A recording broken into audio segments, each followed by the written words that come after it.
नमस्कार, मैं डॉक्टर रमाकांत शर्मा। आज हम बात करेंगे कमर के दर्द के विषय में। आजकल कमर के दर्द की समस्या आए दिन देखने में आ रही है। कई लोग लगातार दर्द से इतने परेशान हैं कि वो डॉक्टर के पास जाते हैं, डॉक्टर एमआरआई कराते हैं और फिर कुछ शब्द इंप्रेशन जो एमआरआई का होता है, जो व्हाइट पेपर लिख के दिया जाता है, उसमें लिख के आता है कि आपको L4-5 के बीच में गैप कम हो गया है, L5 और S1 के बीच में जो डिस्क स्पेस है उसके कम होने की वजह से डिस्क जो है वो स्लिप हो गई है, जिसको सामान्य तौर पर स्लिप डिस्क बोला जाता है, PIVD बोला जाता है, प्रोट्रूजन इन इंटरवर्टिब्रल डिस्क, या फिर डिजेनरेटिव डिस्क डिसीज भी बोला जाता है, या फिर कहा जाता है डिस्क जो है वो प्रोलैप्स हो गई है। इसके अलावा आज जो हम बात करेंगे वो एक कंडीशन होती है कि ये सब तो लिखा ही है, लेकिन एक चीज लिखी है इंप्रेशन में, एन्युलर टियर। अगर L4-5 ये आपकी रीड है, इस रीड में आपके दर्द था और दर्द को ज्यादा सहन नहीं कर पाने की वजह से आप डॉक्टर के पास गए और वहां पर आपको एमआरआई कराने की सलाह दी गई। आपने एमआरआई कराई। एमआरआई में आपके ये जो एल जो है, एल का मतलब होता है लंबर रीजन पर 5 वर्टिब्राज होती हैं, 5 रीढ़ की हड्डियां होती हैं। इनको बोला जाता है आपकी लंबर बोन्स। लंबर बोन्स जो हैं ये L1, L2, 3, 4 और 5, तो L1, L2, L3, L4, L5। अब ये जो है L5 है, L5, L4, 3, 2 और 1, तो यहां से लेकर के और यहां तक ये लंबर की बोन्स हैं। अब ये लंबर बोन्स जो हैं इनके बीच में जब भी डिस्क स्लिप होगी तब बोला जाएगा स्लिप हुई है डिस्क, लेकिन कहां पर हुई है? लंबर रीजन पर, कमर के हिस्से में। अब अगर L4 और L5 के बीच में, या ये L5 है और ये जो है इसको बोला जाता है सैक्रम। सैक्रम का ऊपर का हिस्सा S1 बोला जाता है।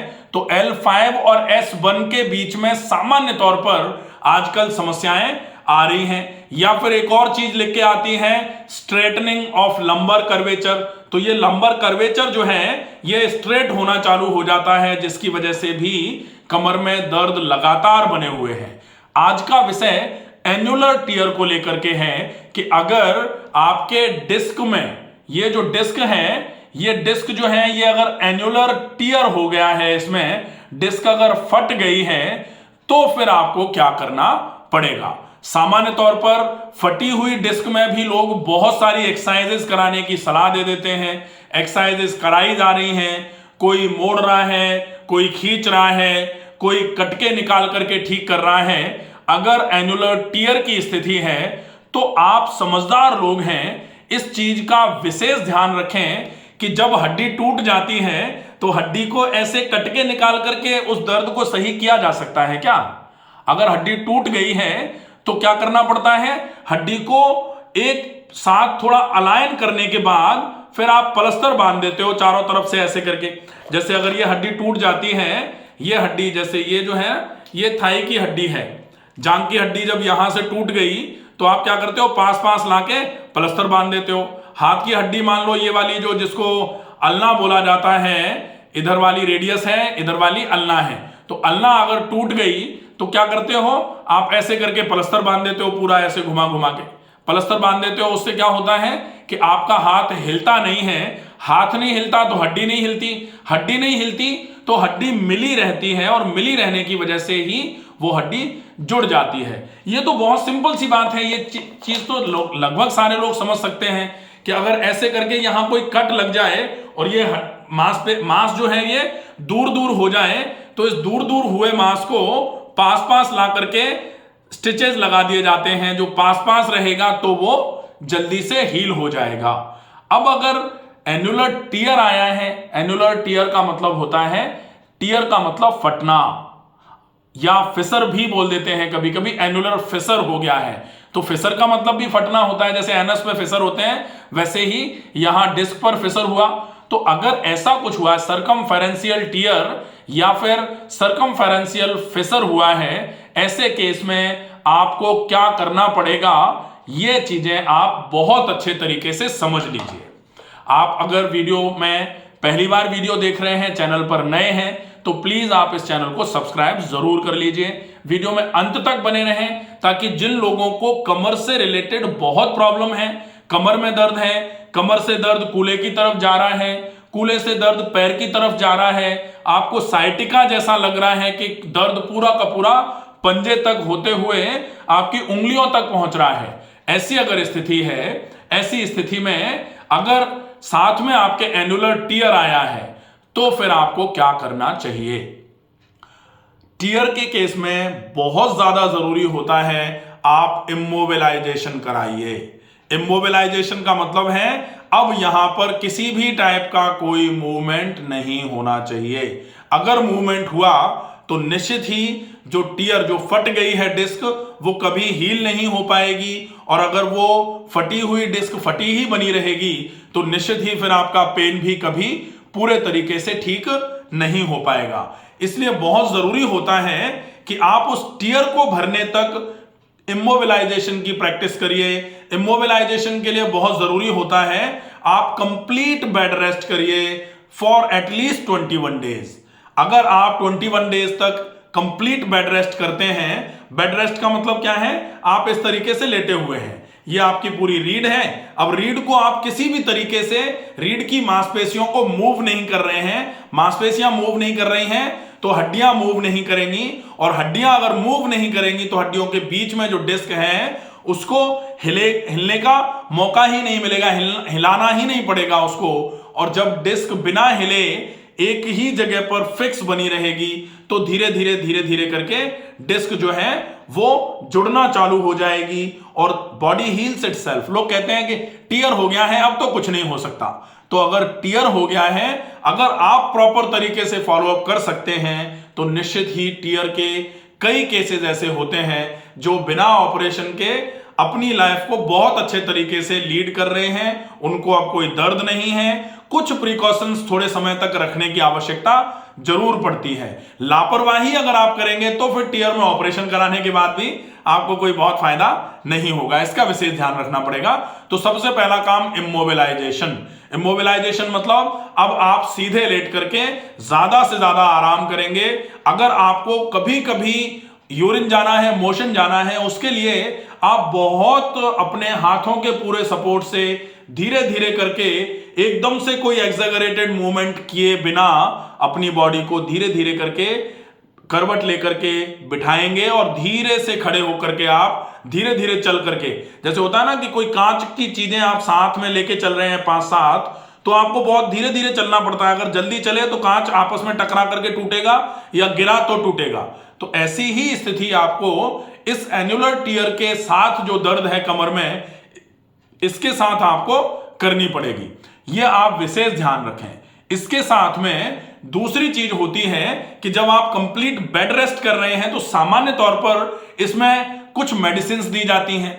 मेडिसिन कौन सी दी जा रही है, एक तो B12 जरूरी होता है क्योंकि नर्व के रिपेयर में मिथाइल कोबालामिन या साइनोकोबालामिन जो है ये थोड़ी सी हेल्प करता है, तो ये एक तो वो बहुत ज्यादा जरूरी है। दूसरा होता है नर्व इरिटेशन जो हो रही है, जैसे टियर था, टियर तो डिस्क में है, डिस्क में टियर है, लेकिन जो डिस्क के बीच में से नर्व निकली है उस नर्व पर प्रेशर की वजह से न्यूरल्जिक पेन जो हो रहा है, उस नर्व के इरिटेशन या नर्व के डिजनरेशन के लिए एक दवाई दी जाती है जिसको गाबापेंटिन बोला जाता है। तो प्रीगाबालिन दी जाती है या फिर गाबापेंटिन प्लस नॉरटेप्टिलिन का कॉम्बिनेशन दिया जाता है। ये मेडिसिन आपको बता रहा हूं मैं, लेकिन अगर आपको ये ऐसा दर्द है तो आप किसी फिजिशियन से कंसल्ट करने के बाद ही इन मेडिसिन का डोज डिसाइड करवाने के बाद इनका उपयोग करेंगे, ये विशेष ध्यान रखना है, ठीक है। तो एक मिथाइल कोबालामिन हो गया, दूसरा आइदर प्रीगाबालिन या फिर गाबापेंटिन प्लस नॉरटेप्टिलिन। सामान्य तौर पर ये चीजें प्रैक्टिस में आ रही हैं। इसके साथ में आपको जो पेन मैनेजमेंट के लिए, पेन अगर बहुत ज्यादा सीवियर है, आप चल फिर नहीं पा रहे हैं, बिल्कुल आप इमोबिलाइज हैं, उसके बाद भी आपको दर्द हो रहा है, ऐसे केस में आज से कुछ समय पहले तक तो अल्ट्रासेट चलती थी, लेकिन अब अल्ट्रासेट नहीं दी जाती। ट्रेमाडोल अब लगभग लोगों ने बंद कर रखा है, इसलिए अब आप इसके केस में एटोरिकॉक्सिब दे सकते हैं। एटोरिकॉक्सिब जो है वो 90 आती है, या एटोरिकॉक्सिब सिंपल 120 आती है, वो दे सकते हैं। या फिर आप एटोरिकॉक्सिब प्लस थियोकॉल्चिकोसाइड का कॉम्बिनेशन निकोक्सिया के नाम से आता है, निकोक्सिया MR, उसको ले सकते हैं। ये भी आप एक बार, अगर आपके दर्द है, आपके MRI कराई हुई है आपने, आप फिजिशियन को कंसल्ट करके ये मेडिसिन ले सकते हैं। इसके साथ में एक एंटासिड दी जाती है, क्योंकि आप अगर गाबापेंटिन ले रहे हैं या फिर पेन किलर ले रहे हैं तो वो गैस्ट्राइटिस कराने का काम कर सकती है, वो गैस्ट्रिक इरिटेशन करा सकती है। इसके लिए आपको थोड़ा सा एक एंटासिड लेने की, PPI लेने की आवश्यकता पड़ती है। तो एक कोई भी एम्प्टी स्टमक आप PPI अलॉन्ग विद डोमपेराडोम के कॉम्बिनेशन के साथ में ले सकते हैं, या फिर आप लिवोसल्पाइड के कॉम्बिनेशन के साथ में ले सकते हैं अगर आपका पेट ज्यादा फूलता है या फिर आपका पेट भारी रहता है, आपका पेट साफ नहीं हो पा रहा है। ऐसी कंडीशन में ये तो हो जाएगा कि आप ये ले सकते हैं, लेकिन complete rest along with these medicine. अब आपने रेस्ट के बाद में 21 दिन का रेस्ट कर लिया, अब आपको ऐसा लग रहा है कि पेन धीरे धीरे करके सबसाइड होना चालू हो गया है। अब धीरे धीरे करके आप एक्सरसाइजेस की तरफ जा सकते हैं। अभी तक आपको एक्सरसाइजेस नहीं करनी थी। सामान्य तौर पर लोगों को क्या लगता है कि व्यायाम की कमी की वजह से दर्द हो रहा है, व्यायाम की कमी की वजह से दर्द हो रहा है, लाओ व्यायाम करना चालू कर देते हैं, और घुमाना फिराना, टहलाना, मोड़ना जोड़ना, पूरा का पूरा ऐसे करके ट्विस्ट करना स्पाइन को, ये सारी चीजें लोग करते रहते हैं और दर्द बढ़ता रहता है। धीरे धीरे करके डिजेनरेटिव डिसीज हो जाती है, जो प्रॉब्लमेटिक हो जाती है। फिर पता लगता है कि अब इलाज नहीं हो सकता, अब आपको ऑपरेशन ही कराना पड़ेगा। एकमात्र वही ऑप्शन बच गया है। और अगर ऐसा आप नहीं कर रहे हैं, ये गलतियां अगर आप नहीं कर रहे हैं, प्रॉपर रेस्ट लिया है आपने, अलॉन्ग विद दीज मेडिसिन जो आपको बताई गई हैं उनको कंसल्ट करके आप ले सकते हैं। उसके साथ में आपको अब जब 21 दिन के बाद थोड़ा ऐसा लगने लगेगा, डेफिनेटली लगेगा, आप करके देखिए। अगर आपको ऐसा लग रहा है कि थोड़ा विश्राम करने की वजह से, रेस्ट करने की वजह से थोड़ा आराम मिला है आपको, अब आप एक्सरसाइजेज के लिए तैयार होंगे। एक्सरसाइजेज में ग्रेड्स होते हैं एक्सरसाइजेज के, कि पहले कौन सा व्यायाम, जब बच्चा छोटा होता है तो उसको डायरेक्ट दंगल में नहीं भेजा जाता, उसको थोड़ा सा उसकी मांसपेशियों को मजबूत किया जाता है, अच्छा खिलाया पिलाया जाता है, उसको दंगल के गुर सिखाए जाते हैं, तब फिर उसको लड़ने के लिए भेजा जाता है। ठीक ऐसे ही आप यहां भी आप डायरेक्ट एक्सरसाइजेज में, मूवमेंट्री एक्सरसाइजेज पर अगर आ जाओगे तो दिक्कत होगी। कमर पर अगर आपने मूवमेंट करवाना चालू कर दिया, ऐसे सीधे लेट करके, लोग कहते हैं कि कमर पर मूवमेंट ऐसे ऐसे कर लो, ऐसे ऐसे करने से कमर की मांसपेशियां जल्दी मजबूत हो जाती हैं। मांसपेशियां तो मजबूत होंगी, लेकिन जब आप मूवमेंट करोगे तो मांसपेशियां आपकी हड्डियों को हिलाएंगी, हड्डियां हिलेंगी तो फिर हड्डियों के बीच में जो डिस्क है उस पर मूवमेंट आएगा, जोर पड़ेगा, और उस पर जोर अगर पड़ गया तो निश्चित ही आपके उस जो टियर था आपका, उसको फिर से गड़बड़ कर देगा। ठीक वैसी स्थिति हो जाएगी आपके साथ कि आपका घाव भरने ही वाला था कि आपने थोड़ा सा फिर से कुरेद दिया, मुश्किल हो जाएगी। इसलिए पहले पहले कम से कम 7 दिन के लिए आपको सिर्फ 2 एक्सरसाइजेस करनी होती हैं, और उन एक्सरसाइजेस में आपके कमर पर मूवमेंट नहीं हो रहा है, लेग मूवमेंट है। लेग मूवमेंट कैसा वाला?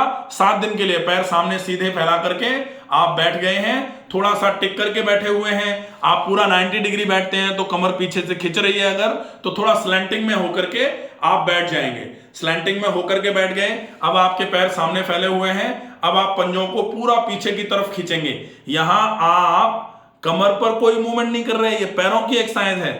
पैरों के पंजों को पीछे की तरफ खींचेंगे, रोक के रखेंगे, 10 तक गिनेंगे, 10 जब पूरे हो जाएंगे तो रिलैक्स करेंगे। एक एक्सरसाइज ये वाली। दूसरी एक्सरसाइज जो होगी, आप सीधे लेट जाएंगे, सीधे लेटने के बाद फिर आप पूरे पंजों को पूरा पीछे की तरफ खींचेंगे, खींच के रखेंगे, 10 तक गिनेंगे, और जब 10 पूरे हो जाएंगे तो रिलैक्स कर देंगे। ये 2 एक्सरसाइजेज आप पहले 7 दिन के लिए करेंगे। 7 दिन जब आप ये एक्सरसाइजेस करेंगे, थोड़ा आपको और रिलीफ होना चालू हो जाएगा, तब सेकंड ग्रेड की एक्सरसाइजेस पर आप जाओगे। सेकंड ग्रेड की एक्सरसाइजेस होती हैं सीधे लेटकर करने वाली एक्सरसाइजेस में आप 2 एक्सरसाइजेस प्लस कर लोगे। ये 2 तो हैं ही, 2 प्लस कर लोगे। कौन सी वाली? सीधे लेटे हुए हैं, एक पैर को धीरे धीरे करके ऊपर की तरफ उठाया। आप 5 डिग्री तक अगर उठा रहे हो और 7 डिग्री ले जाने में आपको अगर दर्द आ रहा है तो 5 पर ही उठा के रखो। आपको दर्द को इनिशिएट नहीं होने देना है, इस चीज का विशेष ध्यान रखना पड़ेगा। अगर दर्द आपने किसी भी एक्सरसाइज को करते हुए इनिशिएट कर दिया तो फिर दर्द पूरे तरीके से ठीक होने में बहुत ज्यादा टाइम लेगा, इसका भी विशेष ध्यान रखना पड़ेगा। तो आप दर्द नहीं हो केवल उतना ही व्यायाम करेंगे, क्योंकि टीयर का केस है, बहुत सारे केसेस होते हैं इसमें, स्लिप डिस्क है, साइटिका हो रहा है, या L5S1 में सीवियर कंप्रेशन है, ये बहुत सारी चीजें हैं। तो एक्सरसाइजेस का पैटर्न आपको बहुत ध्यान में रखना पड़ेगा। ये एक्सरसाइज, एक पैर को आपने उठाया, पहली एक्सरसाइज, दूसरी एक्सरसाइज दोनों पैरों से, ये पहली वाली कर ली, दूसरी एक्सरसाइज पैर को उठाया, पंजे को पूरा पीछे की तरफ खींचा, खींच के रखा, 10 तक गिना, 10 जब पूरे हो जाए तो रिलैक्स कर दिया, पैर नीचे ले आए, इसी तरीके से दूसरे पैर से कर लिया। ये दूसरी एक्सरसाइज हो गई। पहले 7 दिन आपने 2 एक्सरसाइज